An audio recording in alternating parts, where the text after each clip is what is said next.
اچھا، کچھ P H D students ہیں جن کے کویسچن ہے کہ ان کی شاید کچھ کیمیکلز یا کچھ اور ریسرچ مٹیریل کی پرچیزز غالباً پروسیس میں تھیں یا انہوں نے ریکویسٹ پلیس کی تھی، تو اس کو انشاءاللہ ہم بالکل فالو کریں گے، اس کو ہم اس میں کوئی مشکل نہیں ہے۔ اس وقت جو ڈیفیکلٹی آ رہی ہے وہ یقیناً آپ سمجھتے ہیں کہ کووڈ-19 کی وجہ سے ورلڈ وائڈ جو ہے وہ ایشوز آ رہے ہیں، اس وجہ سے چونکہ اکثر ریسرچ مٹیریل امپورٹ کیا جاتا ہے تو اس وجہ سے جو پرچیزز ہماری کافی ساری امپورٹڈ آئٹمس کی ہیں وہ بھی کچھ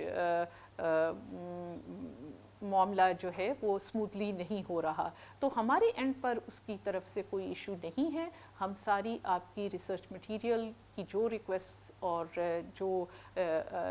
پروسیس میں چیزیں تھیں اس کو ہم بالکل اس دوران میں بھی، چونکہ ہمارا ایڈمنسٹریٹو اسٹاف بہت جب ضرورت ہوتی ہے اور ضروری اسٹاف ہوتا ہے وہ آ رہا ہے، تو ہم ان کو جو ہماری پروسیس میں چیزیں تھیں ان کو ہم فالو کر رہے ہیں اور وہ ہوں گی، لیکن جیسے میں نے کہا کہ جو امپورٹڈ آئٹم ہیں ان پر انٹرنیشنلی کچھ رکاوٹیں ہیں جس کی وجہ سے وہ چیزیں پروسیس ہونے میں ڈیلے ہو رہی ہے، لیکن یونیورسٹی کو اس میں کوئی اعتراض نہیں ہے اور ہم بالکل چاہتے ہیں کہ ریسرچ مٹیریل کی پرچیزز میں ہماری طرف سے کم از کم کوئی رکاوٹ نہ آئے۔